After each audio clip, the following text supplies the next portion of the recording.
Tara samahan niyo ako i-unbox at i-build natin tong Pokemon Keyplay. Dalawa nga ang ating kinuha, si Green Ninja at si Cinderace. Unahin natin tong buuin, si Green Ninja. Actually ito ang aking first action model kit na Keyplay. Ayan pala yung mga action pose na pwede nyo gawin sa kanya. Ito yung likod ng box, nandyan ang kanyang accessory at effects. Sa kabilang box naman, naka-illustrate itong mga Pokemon na kasama sa kanyang wave. Ito yung top ng box at ito naman yung bottom ng box. Buksan na natin at buuin. Siyempre nandyan ang kanyang manual, pero wala siyang card na katulad ng sa Blackies. Ano pang hinihintay natin? Let's do this.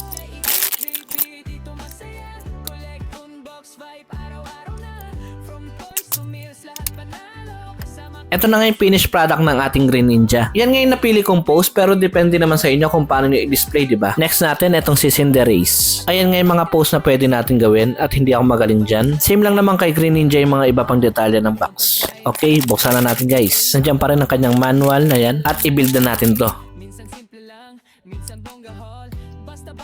Medyo marami nga itong effects ni Cinderace kaya depende na lang sa inyo kung paano siya i-pose. Ito nga yung napili kong forma niya. Hanggang di ako magaling sa pag-pose ng mga figure. Anyways, nag-enjoy naman ako sa pagbuo at maganda namang addition sa ating Pokemon collections. So yun lang muna guys. Thank you for watching.